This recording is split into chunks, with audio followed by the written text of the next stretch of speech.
It's one of the most audacious diamond heists the world has ever seen. It's estimated the thieves got away with up to 200 million in jewels. Now, we've managed to speak to one of the vault's owners who lives in Sudan, where he speaks on camera for the first time. People are saying that this was an inside job. I don't know how they got the information, but I don't think that could be the case. But it took more than knowledge. It required a team with diverse skills, from abseiling to specialist drilling. Well done. It took ingenuity and brute force. Most of all, the raid on the Hatton Garden Safe Deposit Company took planning. And I'm about to show you how they pulled it off.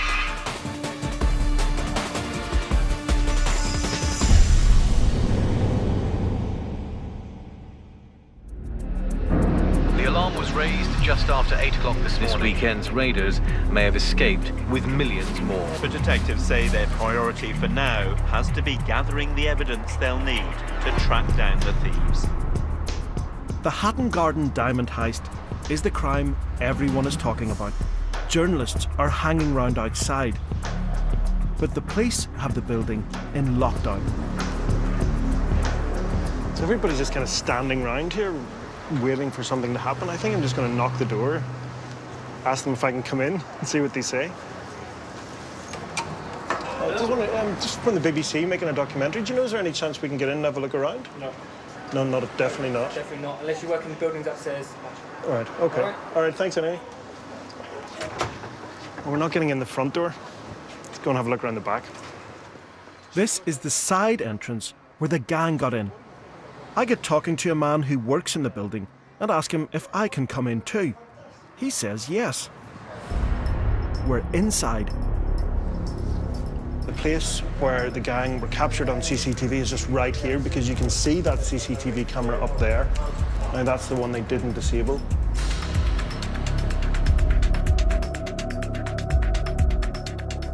To foil the thieves, Hatton Garden now has its own giant strong room, available to every jewel merchant in the district.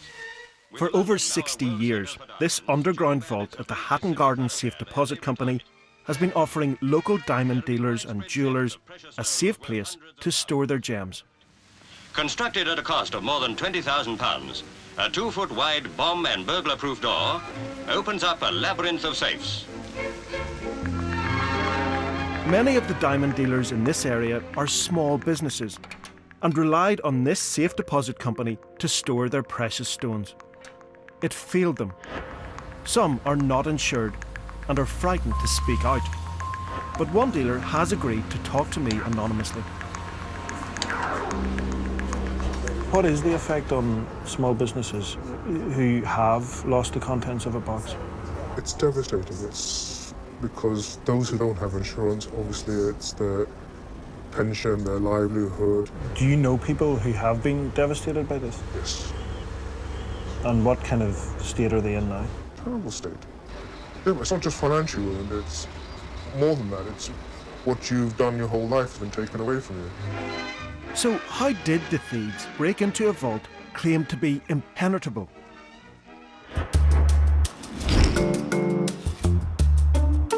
I want to find out how a professional criminal would start planning this job. I've made contact with a man who'll tell me. His CV makes him more than qualified to know.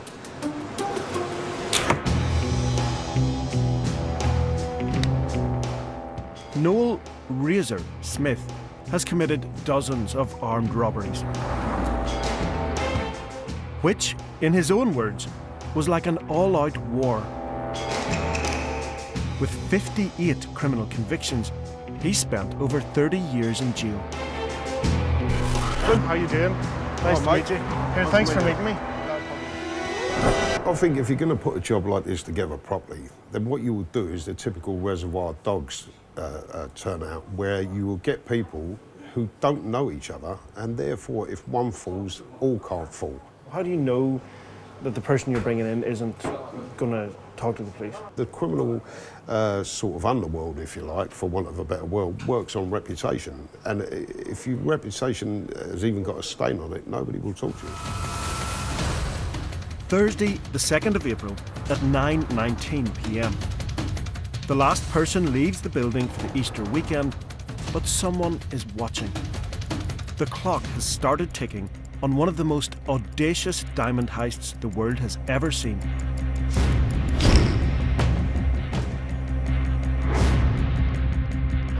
One robber appears carrying a large black sack, keeping his head down, obscuring his face from the camera.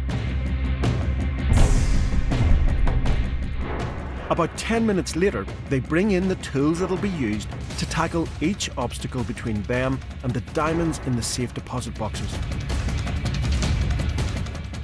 The first challenge is how to get to the vault, which is located in the basement of the building. There's a security door on the ground floor, which prevents access to the stairs leading down to the vault. But the robbers have crucial information about the inner workings of this building. They know there's a lift shaft that goes all the way to the basement. But as part of the security for the vault, the lift itself doesn't go down that far. The gang has worked out that if they can climb down the lift shaft, they can bypass the security, preventing access to the basement.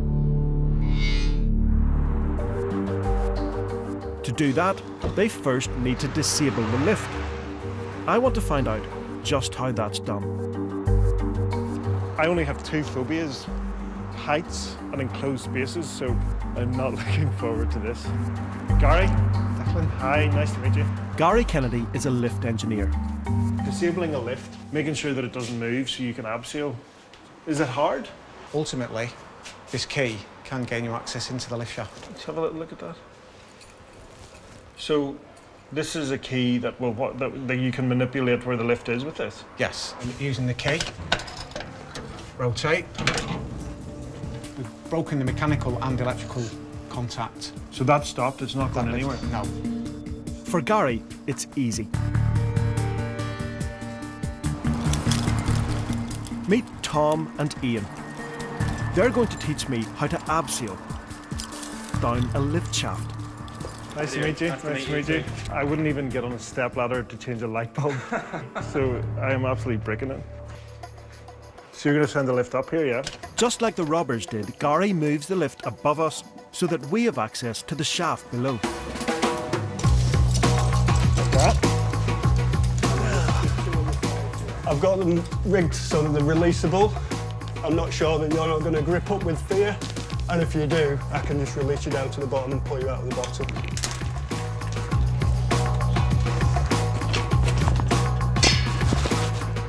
So what do I do? Come and sit on the edge. This is totally ridiculous.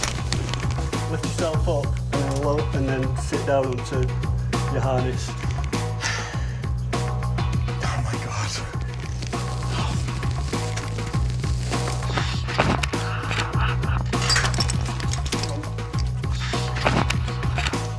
I'm sure everyone else who does it is more relaxed than this, but... Up to 6 robbers came down the lift shaft this way, with all their tools.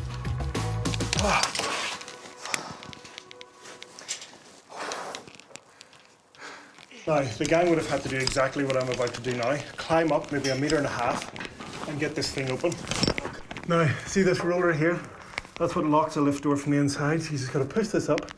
And that is how you open a locked lift door from the inside. But don't forget, the basement door to the vault was probably bolted or screwed shut. So they probably had to have cutting equipment in the shaft with them. Police photos show how the robbers then forced open this security door from inside the lift shaft and then cut the bars on the last door leading to the vault. So they'd made it this far. They were in the basement corridor outside the vault, just one step away from the boxes. On the streets above, no one was aware that one of the world's biggest heists was unfolding.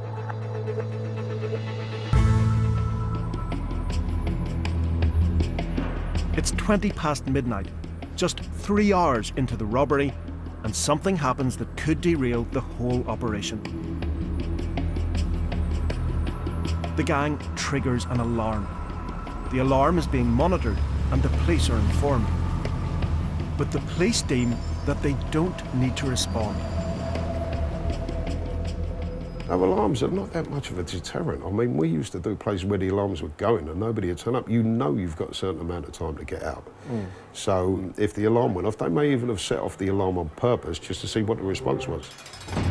But modern state-of-the-art alarms are incredibly sophisticated. Does that open, or is it just... Yeah, it's only for display more than anything else. But that's the system in there. Right, this system here, right? You're under surveillance. Identify yourself. It's the demo room here. We're just doing a quick demo on the intruder system. Dash 6. Can I just take your password? Yeah, password. Dash received. And can I be of any further help there, over? No, that's fine, thank you. That's pretty impressive. Yeah. So they're looking at us on that camera. They can hear what we're saying. Correct. Do you think it'll probably change the way the police... It's not clear whether the vault at Hatton Garden has this type of system, but if they do, it's difficult to see how the robbers could have disabled it.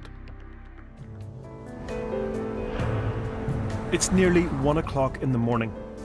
The gang are so confident that they haven't been rumbled by the alarm going off that one of them is seen on CCTV around half an hour later and then disappears for the next 7 hours to the basement where they're dealing with the next big obstacle, drilling through the outer wall of the vault. These crime scene photos released just this week show us exactly how the gang got through the wall. Hiya. I'm Declan. How are we doing? So how difficult is it to drill through reinforced concrete? What I need you to do today, right, is drill me one of these. Exactly like that. Okay. We've got the same drill, making an identical hole, and even a team of 6, just like the robbers. So I'm going to start the clock, and you start the drilling. Okay.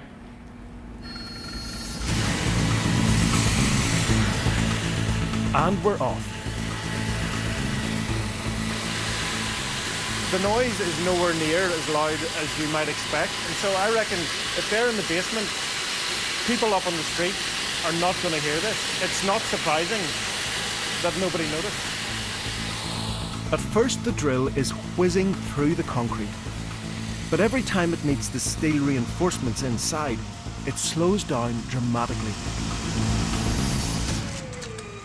But finally, we're through. Hey, excellent.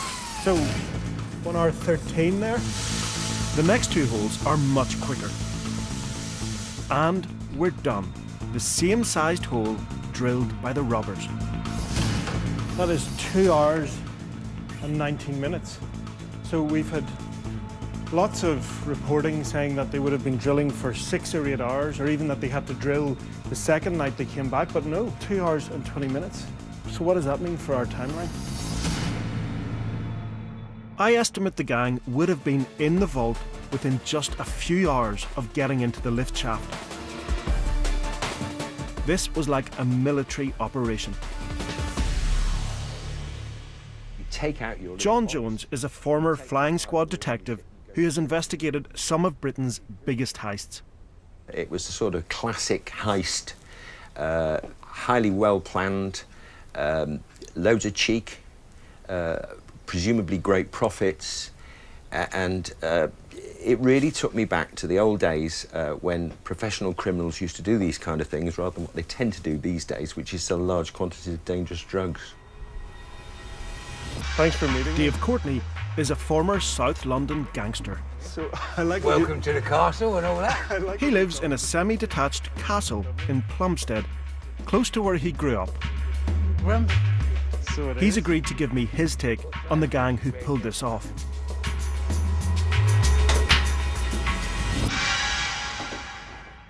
I can understand people going, oh, it's very KGB, it's very Eastern Bloc military trained, you know, like Mission Impossible. There's not many criminals think it's a Russian firm. The criminals think it's an English No, firm? yeah, the criminals, there's not many.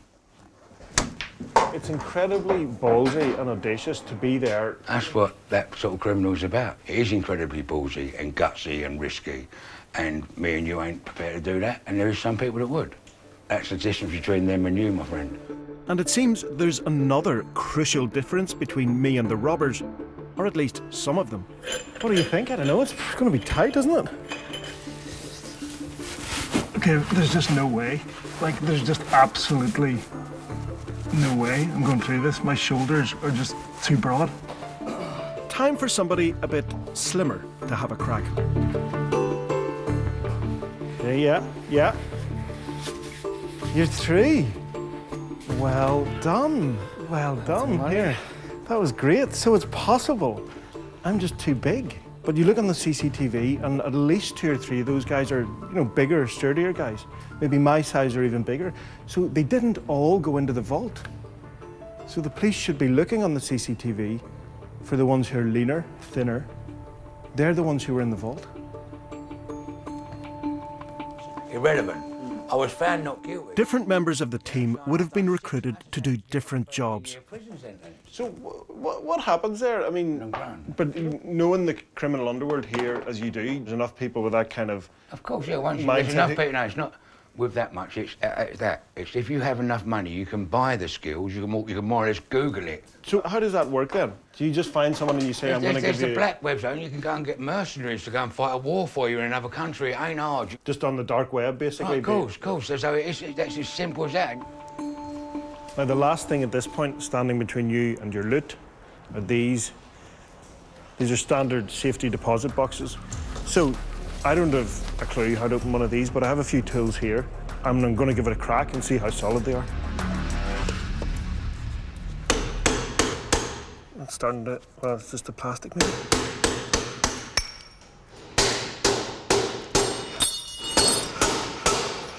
That's starting to come.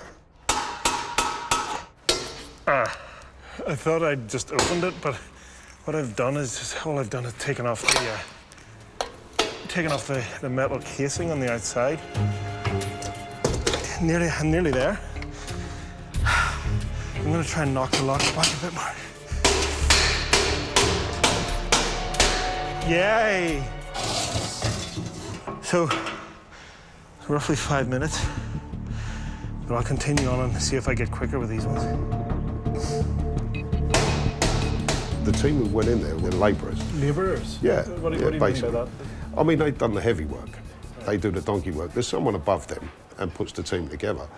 I mean, they could be on a flat fee. The problem with that is, if you're on a flat fee, is that once you see how much you have stolen, some people start getting a bit bitter and twisted, and that could lead to their downfall. I would say they're probably on a percentage. I always used to work it that way when I was working. Even the driver got a percentage, and that way nobody's bitter because they're all getting a share. Now that is quick. Like that's... These boxes are not hugely secure. Like you're getting in there in maybe 30 or 40 seconds. Why not just open every box in the place if you can do this?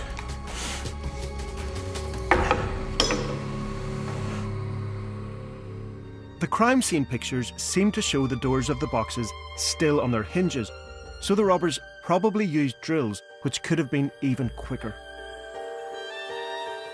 It's Good Friday. After working for nearly 11 hours through the night, the gang leaves the building at 8:05 a.m.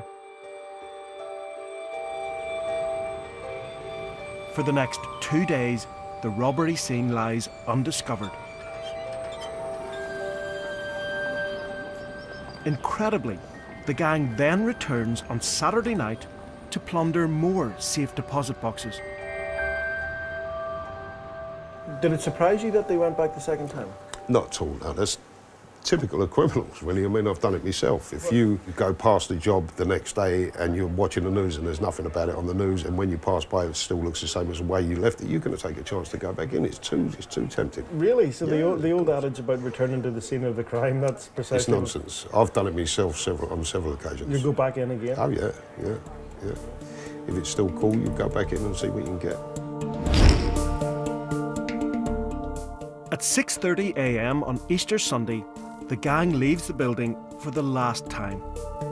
After all their hard work, they only opened 72 of the 999 safe deposit boxes.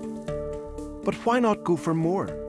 After all, other boxes could have contained jewels worth millions. And I'm not alone in thinking that's odd. Former gangster Dave Courtney has his own theory.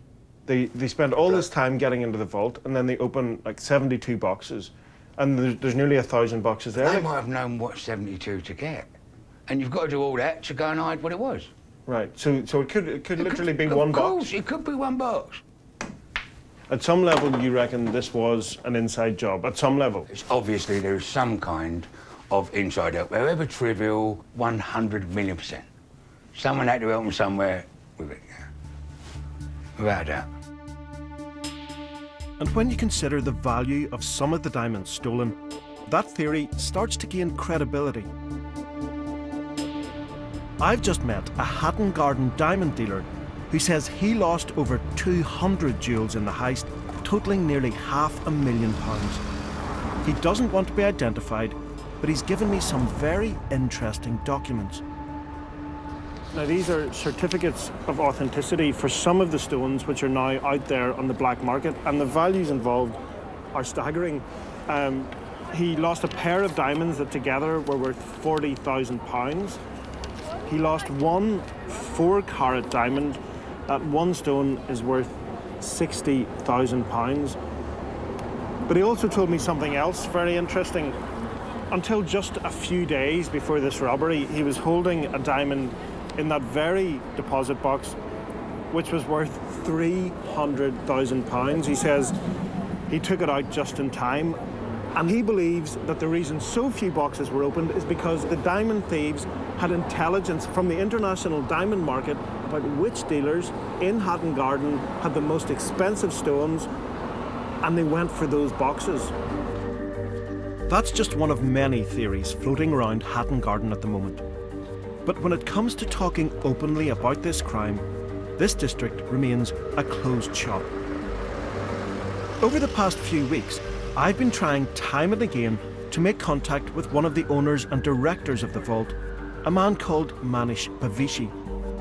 I just want to ask him about why he hasn't been in touch with the customers who we've spoken to. He's been running the company for the last 8 years. I tried calling him. Whoever answers claims not to be him and says they don't know where he is. I tried contacting him on social media and called to an address where we were told he stayed. And I'm certainly not the only one looking to speak to Manish Bhavishi. The safe deposit box holders that I've spoken to have all told me they haven't heard from him since the robbery. Only one of them was willing to talk to me, but only if we hid his identity. How much contact have you had with the company itself, the Hatton Garden Safety Deposit Company? We haven't heard anything, and that is actually making it look bad for them. What do you mean by that? Well, obviously, they should be here supporting us and supporting their business. Where is Manish, right? Because I speak to people here who say he's abroad. I speak to people abroad who say he's here. Have you any idea where he is? I've not heard of him being around anywhere, so you would expect that he would come back. Do people find it odd that he hasn't been more visible, that they haven't seen him? I think disappointed is not a word.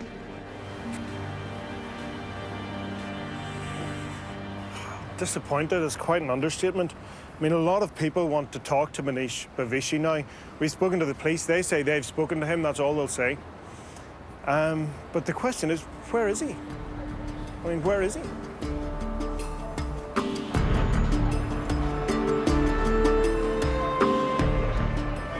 Manish's father is also a director of the Hatton Garden Safe Deposit Company and the majority shareholder. His name is Mahendra Bhavishi, and he lives in Khartoum, Sudan. We contacted him there, and he agreed to an interview with me over the phone. What's your name? Sorry? It's Declan Lawn from BBC Television. Yeah, nice to hear you, Mr. Bratman. Where is Manish now? Definitely Manish is there in UK. I have been trying to call him. I myself couldn't speak with him. When was the last time then that you saw your son or spoke to him? Was it before he left to London, my dear? So that was just a few days after the robbery? Yeah, only a few days after the robbery, definitely. Do you find it odd that you haven't been able to contact him since? Well, I know the situation he is in, Mr. Brown, and I'm sure after he finishes with all this hassle, he will call me. People are saying that this was an inside job, that maybe somebody worked... Well, I don't think so, Mr. Brown, but you, of course, you know, I don't know how they got the information, but I don't think that could be the case. Remarkably, when I spoke to him, he said the police hadn't been in touch with him about the heist. You would imagine that the police would speak to everybody who had a high-profile role. Doesn't matter if they like, they can speak with me. Yes, you're willing to speak with them? Oh, definitely. If the police ask me, definitely I'm willing to speak with them. Why not? It's now almost 3 weeks since the police started their investigation. An investigation which began 2 days after the gang disappeared with their loot. And because they robbed the most secretive part of a secretive trade, no one will ever know for sure how much they got away with. But it's certainly an amount that will be staggering, even to them.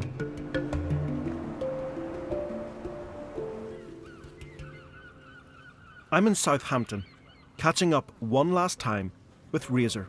You learn something every day, eh? I want to know what happens to loot after the getaway. Taken to a slaughter where it'll be chopped up and parcelled. A slaughter? Yeah, that's where they chop up the loot. It's a criminal expression.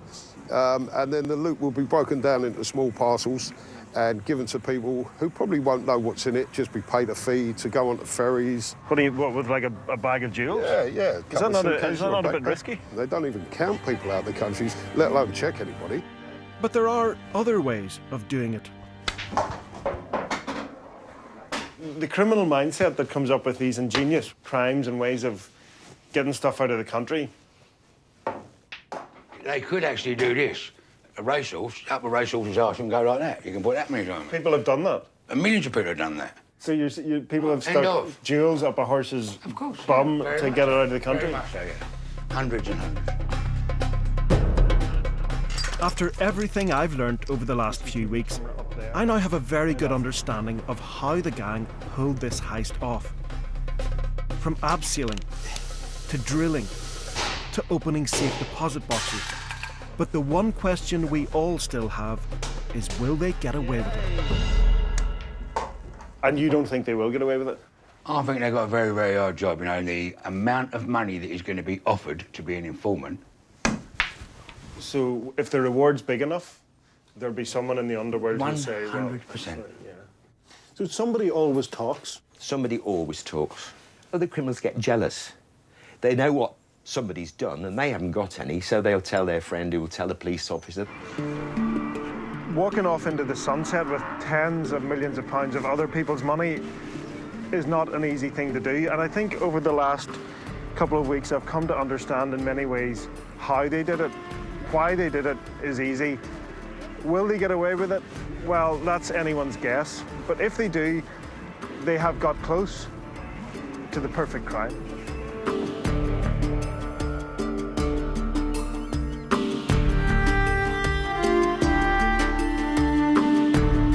Meeting Room booked its back to work at W1A, a royal visit and a damage limitation plan for a top unmentionable TV presenter next on BBC Two.